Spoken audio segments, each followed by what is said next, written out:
Bonjour à toutes et à tous, bienvenue dans ce nouveau chapitre consacré à la personnalisation et au paramétrage de Lightroom. Alors dans la première partie, nous avons vu les options d'affichage en mode grille et en mode loupe. Nous avons vu aussi la configuration des panneaux de gauche et de droite et aussi de la barre du haut. Alors nous avions terminé par la barre du haut, dans laquelle je vous ai expliqué comment personnaliser les modules.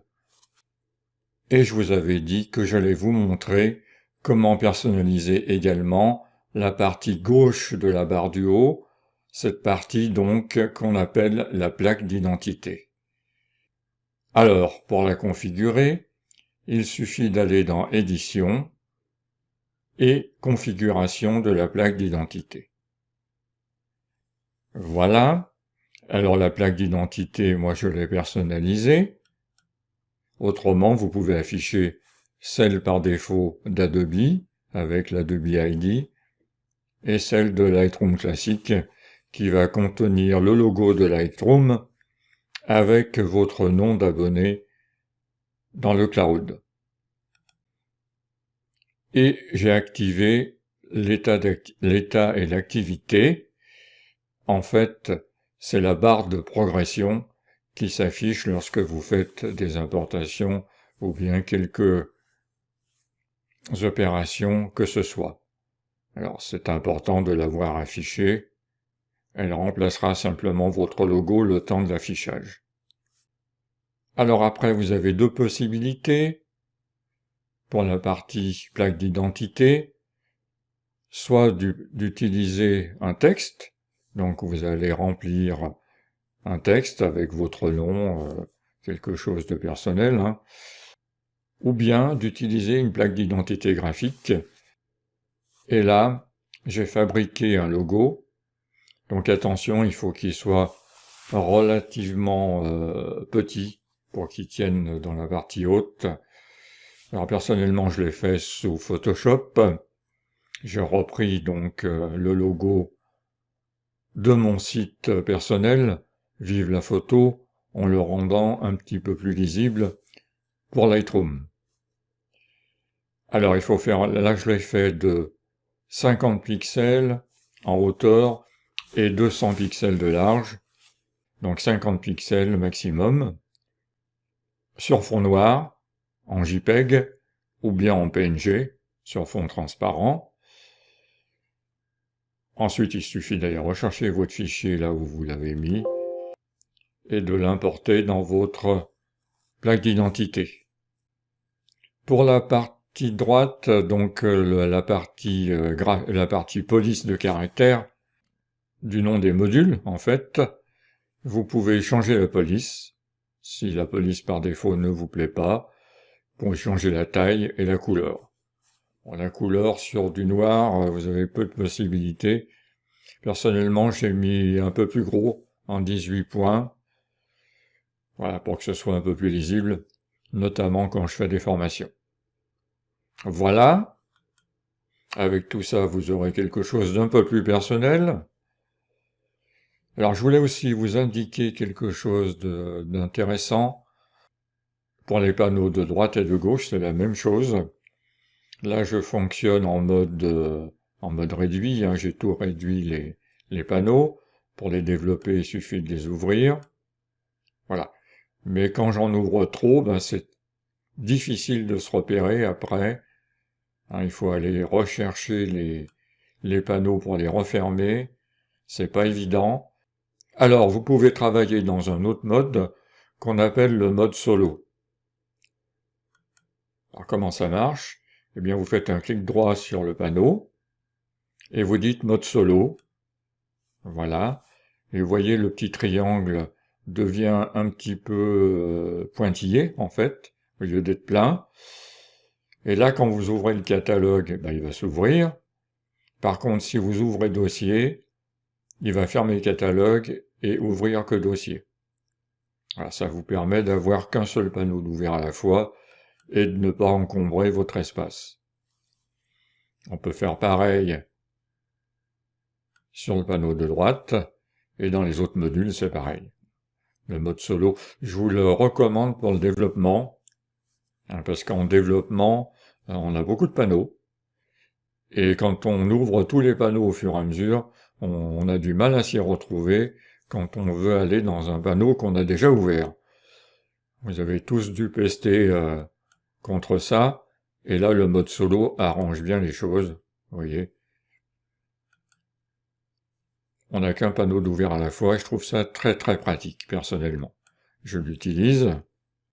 Alors, quelque chose aussi d'important en mode développement, dont on parle peu, ça a été introduit il y a peu de versions de Lightroom, c'est assez récent. On peut fixer l'ordre des panneaux dans le module développement.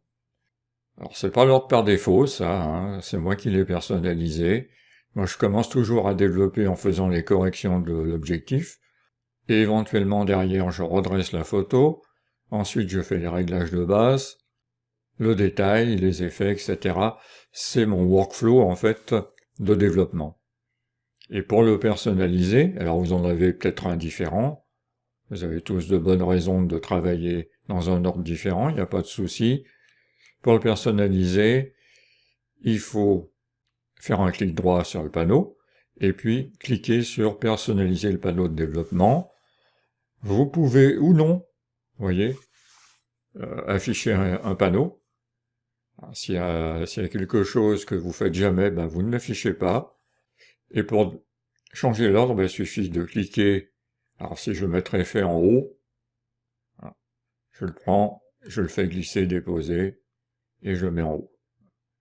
Vous voyez, c'est tout simple. C'est très intuitif. Voilà. Alors, avant d'aborder toutes les préférences, dans le menu Édition, Préférences, vous voyez, là, il y a beaucoup à dire. Je souhaiterais plutôt aborder le catalogue, le paramétrage et la personnalisation du catalogue. Alors ça se trouve également dans Édition et Paramètres du catalogue. Alors vous comprenez pourquoi, maintenant, j'ai voulu faire plusieurs tutoriels, parce que alors cette affaire d'affichage, c'est vraiment des tiroirs dans tous les sens qu'on ouvre, et on s'aperçoit qu'il y en a énormément. On va essayer d'être le plus complet possible. Alors vous avez 3 onglets dans les paramètres du catalogue. On va commencer par le premier, Général. Et dans cet onglet, vous trouvez le chemin de votre catalogue, là où vous l'avez sauvegardé, et puis diverses informations sur votre catalogue.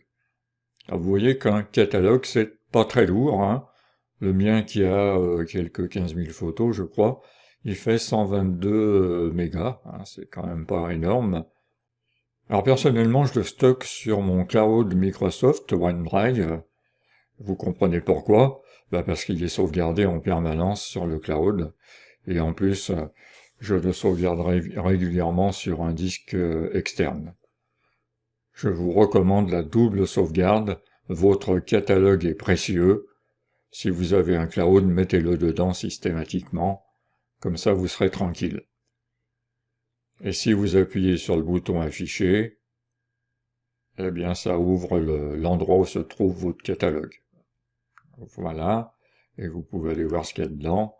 Bon, il y a plein de choses que je vous conseille pas de bricoler. Et notamment, vous avez tous les backups. Voilà. Ensuite, vous vous intéressez justement à cette sauvegarde. Alors, vous allez préciser la fréquence de votre sauvegarde. Alors, personnellement, j'ai mis 1 fois par semaine au moment de la fermeture de Lightroom. Vous avez d'autres possibilités dans la liste déroulante. Jamais, alors ça je vous conseille pas, 1 fois par mois, 1 fois par jour, à chaque fermeture de Lightroom. Ça c'est un peu gonflant, mais bon, ça existe, à la prochaine fermeture de Lightroom. Alors personnellement, j'en fais pas un usage aussi intensif qu'un pro. 1 fois par semaine à la fermeture de Lightroom, ça me suffit. Mais vous pouvez prendre une autre option. Tout dépend de la fréquence de travail que vous avez. Alors, si vous utilisez Lightroom beaucoup tous les jours, faites une sauvegarde par jour. Votre catalogue, encore une fois, est un fichier très précieux, il y a tout se trouve dedans, hein. Donc ce serait dommage de le perdre. Ensuite, nous avons l'onglet Gestion des fichiers. Alors, le premier groupe de paramètres, ça concerne donc la mémoire cache des aperçus. En fait, ça concerne les aperçus un pour un. C'est vrai que, vous voyez comme quoi il faut les détailler ces paramètres parce que il y a vraiment des précisions à donner, hein. Alors la taille totale du cache, elle est de 10 gigas. C'est lui qui la détermine. Je pense qu'il le fait en fonction de votre espace libre sur le disque. La taille de l'aperçu standard, vous pouvez la définir dans la liste déroulante. Moi, je la mets en automatique, et en automatique, il se cale sur la résolution en largeur de votre écran. Donc la résolution maximum de votre écran en largeur, vous pouvez la modifier. Alors si vous la mettez plus grand, c'est un peu bébête, hein. Ça sert absolument à rien, parce que vous ne verrez pas toute votre image. Moi, je vous conseille automatique.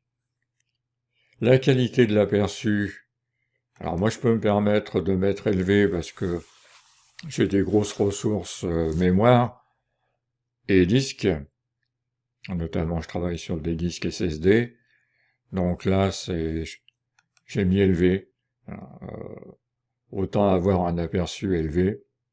C'est l'aperçu à 100%, hein. On est toujours d'accord. Et puis, vous pouvez... Alors, cet aperçu est stocké, hein. Alors, vous pouvez le supprimer systématiquement jamais. Alors ça, je vous conseille pas parce que ça prend de la place, même si c'est plus petit que votre image d'origine, ça prend quand même beaucoup de place.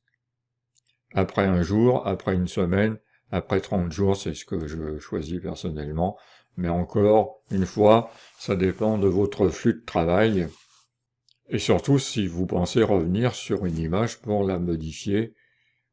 Autrement, il recrée l'aperçu, hein, s'il n'existe plus. C'est pas définitif, on est bien d'accord, vous avez bien compris le système. Là, je n'ai aucun aperçu dynamique.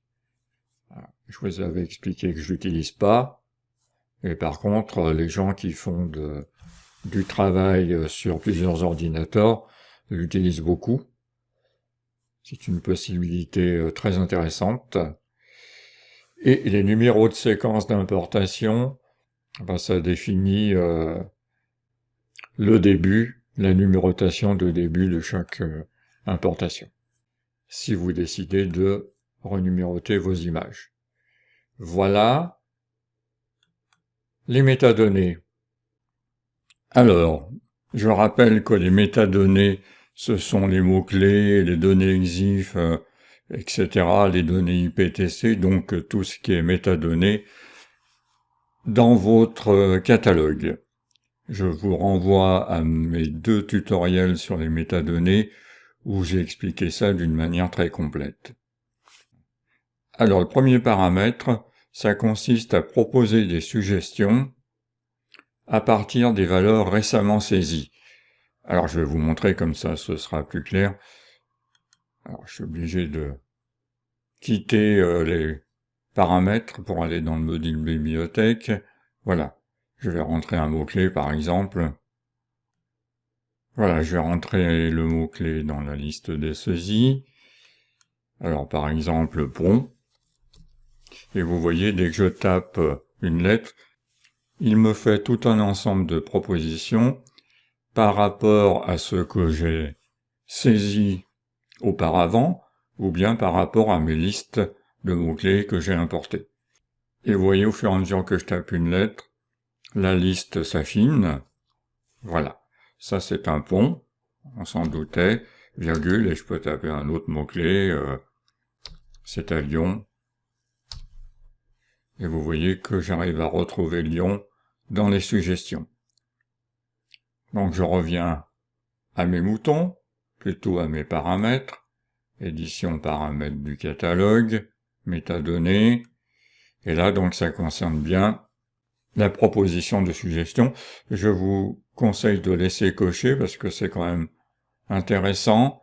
Ça permet de gagner du temps et ça permet aussi d'aider au choix du mot-clé.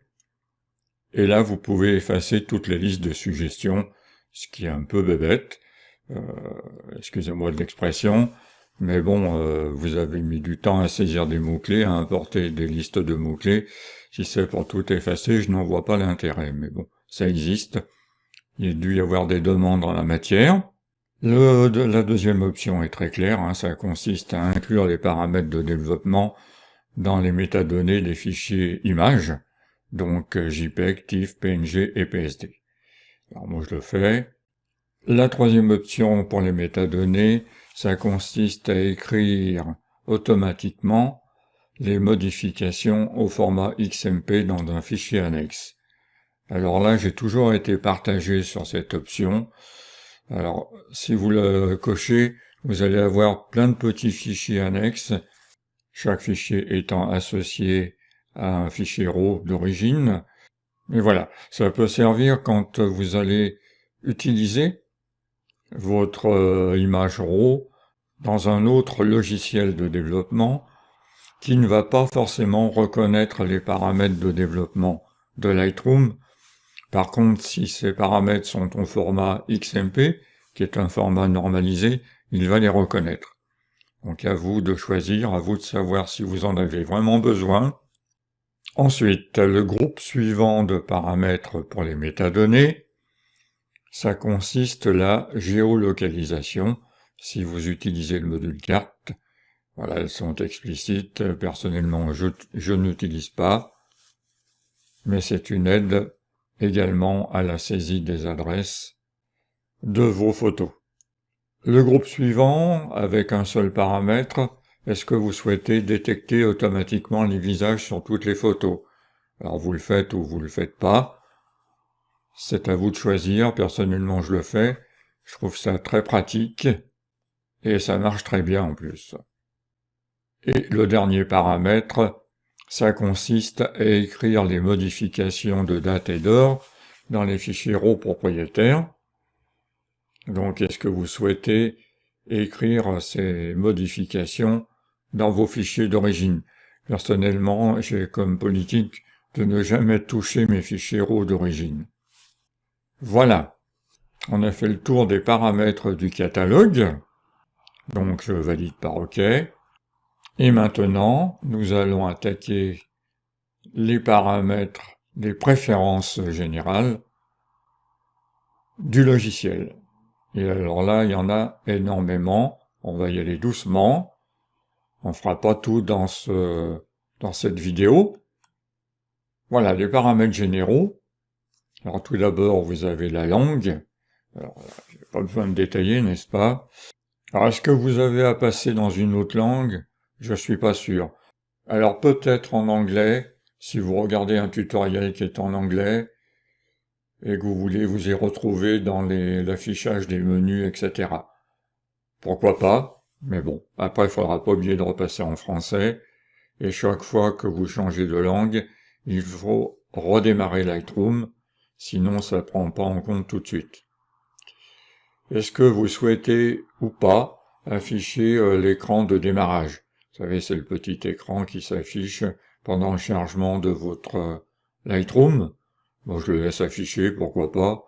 Ça occupe un peu l'écran. Ensuite, vous allez préciser quel catalogue vous voulez charger au démarrage de Lightroom. Alors, soit vous chargez le plus récent, c'est-à-dire celui sur lequel vous êtes en train de travailler, en fait, soit vous lui demandez de choisir un catalogue, auquel cas vous allez voir une boîte de dialogue au lancement de Lightroom qui va vous demander de choisir le catalogue. Il va vous afficher tous les catalogues existants et vous choisirez. Et puis vous pouvez directement ici choisir un catalogue qui va s'ouvrir systématiquement au démarrage de Lightroom. Bon, personnellement, j'ai opté pour le catalogue le plus récent, car cela correspond à mes habitudes de travail. Voilà, je crois qu'on va arrêter ici cette seconde partie de notre découverte des paramètres et de la personnalisation de Lightroom. Dans la vidéo suivante, nous aborderons les options d'importation. Vous voyez, il y en a pas mal. Et puis nous continuerons notre découverte de tous ces paramètres qui se trouvent dans la fenêtre de préférence. Je préfère faire des chapitres pas trop longs, mais pas trop courts non plus, pour qu'on ait bien le temps de tout expliquer et que vous ayez bien le temps de tout assimiler. Je vous remercie infiniment d'avoir suivi ce tutoriel.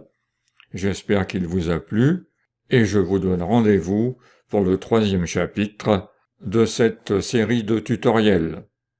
Alors, vous pouvez vous abonner à ma chaîne YouTube, comme ça vous serez informé dès qu'il y aura une nouvelle vidéo, mais je vous invite aussi à vous inscrire, c'est gratuit, à mon tout nouveau site qui s'appelle Vive la photo. On y accède par www.vivelaphoto.fr, c'est tout simple, tout attaché, Vive la photo. Et là, vous pourrez accéder à mes tutoriels d'une manière beaucoup plus simple que sur YouTube. Vous voyez, j'ai une rubrique tutoriel. Par exemple, je vais aller sous Lightroom formation complète.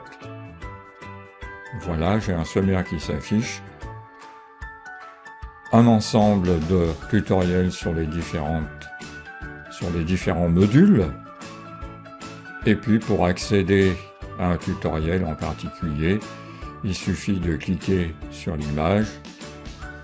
Là, vous avez une description du tutoriel, comme ça vous savez ce que vous allez voir et vous pouvez lancer la vidéo sur YouTube. Voilà, et en plus, vous avez la possibilité de poser des questions à travers mon forum. Vous voyez, vous allez dans la rubrique tutoriel et si vous avez une question particulière sur un tutoriel, vous allez dans la rubrique Lightroom par exemple et vous posez votre question et j'y réponds volontiers et avec grand plaisir. Je vous dis donc à très bientôt sur YouTube ou sur mon site personnel Vive la photo.